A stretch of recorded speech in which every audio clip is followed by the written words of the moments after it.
Very good.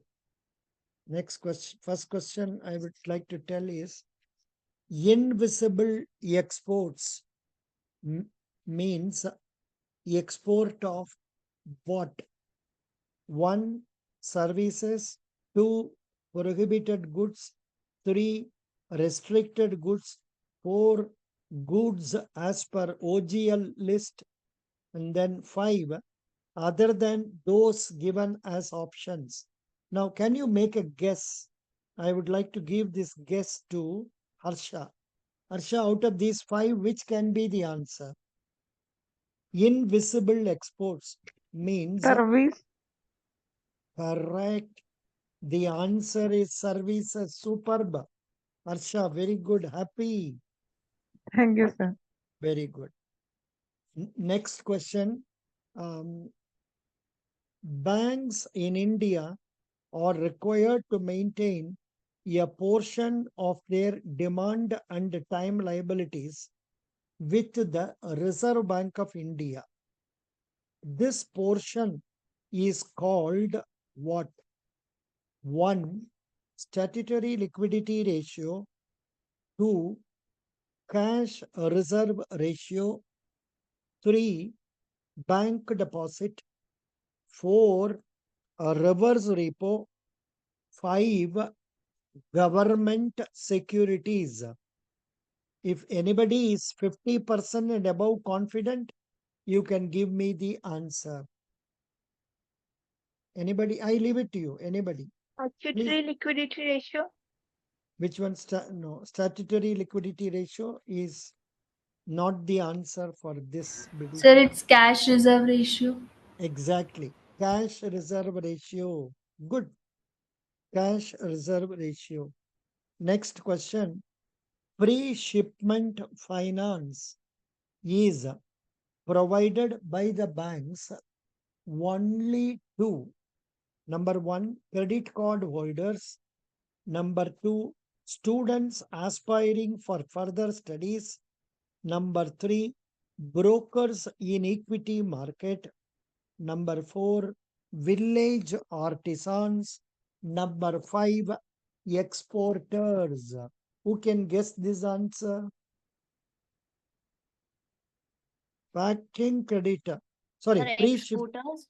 The answer is exporters. Good. Pre-shipment finance or packing credit is given to exporters. Good. Next question. Banking ombudsman is appointed by number one, Government of India. Number two, state governments. Number three, RBI. Number four, ECGC. Number five, Exim Bank. What is the answer for this? Banking ombudsman. RBI. RBI is the answer because that is the authority that is receiving complaints from public. Now, of course, there is only one centralized organization at Chandigarh. They receive complaints through email, pass on to the respective banks, and then decide.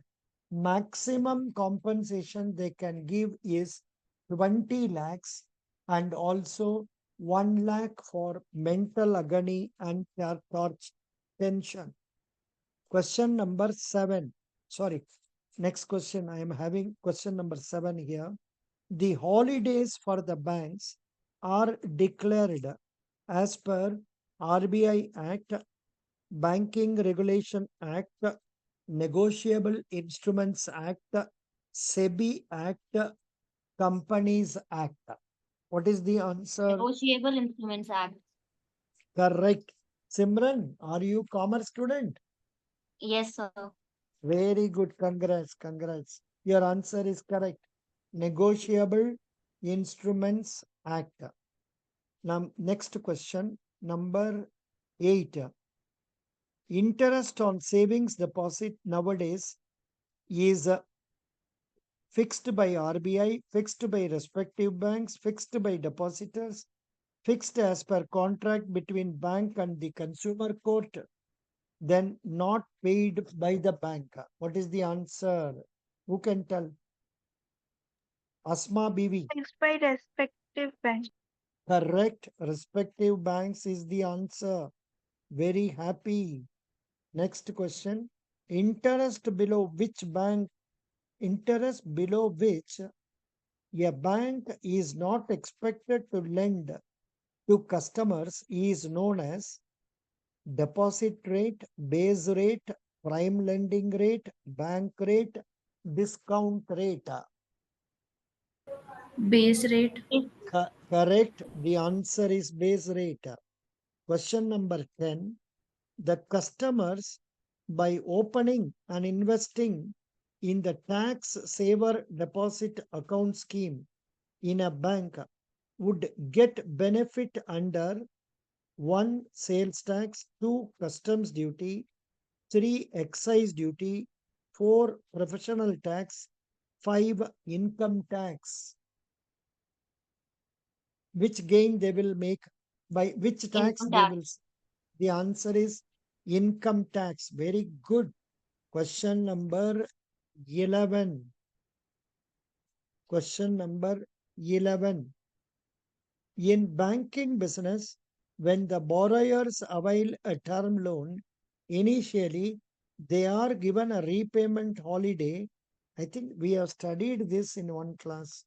And this is referred to as 1. Subsidy, 2. Interest waiver, 3. Rephasing, 4. Interest concession, 5. Moratorium. What is the answer for 11? Moratorium period. Correct. Moratorium. Simran, did we discuss these questions in a previous class? Do you remember? No. No, sir, I don't remember. It's okay, fine. Next question, number 12. One of the following IT companies from India has become the first Indian company to trade on New York Stock Exchange, Euronext London, and Paris markets from February 2013 onwards. Which is that company? Number 1, Wipro Technologies. Number 2, L&T Infotech. Number 3, HCL Technologies. Number 4, Infosys Technologies. Number 5, Polaris Financial Technology Limited. The answer, can anyone guess? It is tough only. Can you guess, Swati? No. The answer is Infosys. Answer is Infosys. Next question, number 13. Bombay Stock Exchange, the oldest stock exchange in Asia, has joined hands with one more international index. This association has resulted in change of name of BSE index. What is the change of name affected? Change of name affected. The answer choices are, I will give the correct answer because it is very tough. The answer is S and P BSC index. S and P BSC index. But what we are seeing on papers regularly is known as BSE Sensex. That is Bombay Stock Exchange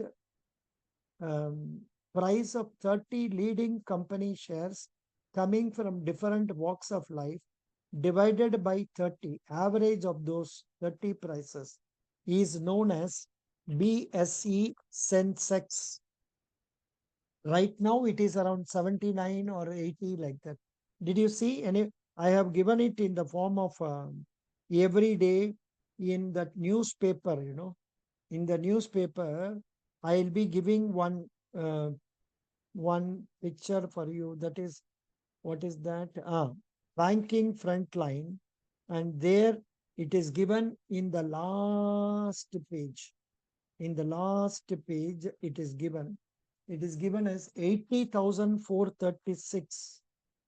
80,436. I am showing it to you so that you should know what it is. You will not blink what it is. This is what it is. Are you seeing on the screen? Sweta, are you seeing on the screen? Yes, sir. Very good.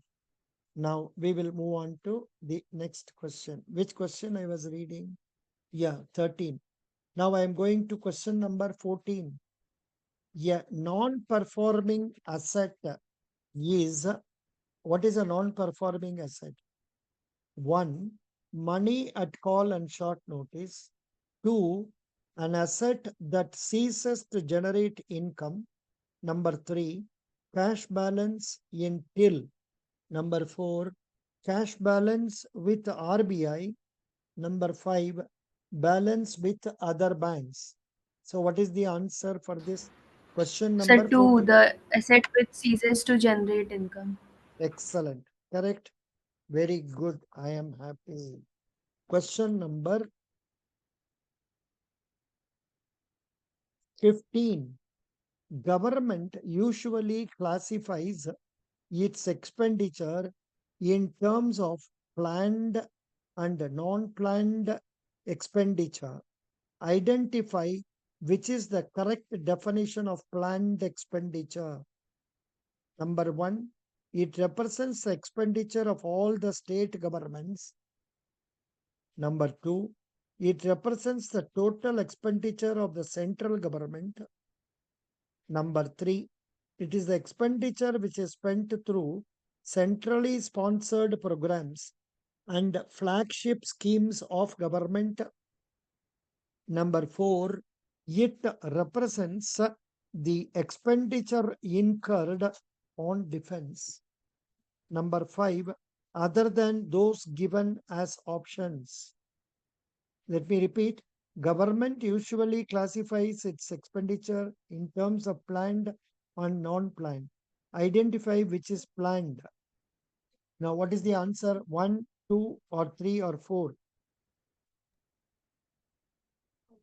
The answer is 2. It represents the total expenditure of the central government. Today, we have been able to study 15 questions, and the answers for that we may get one, or we may get or may not get also. No problem. Now, I will ask some questions and read out the answer choice. You can write down what is it we are discussing. Number 1, so I will mark this as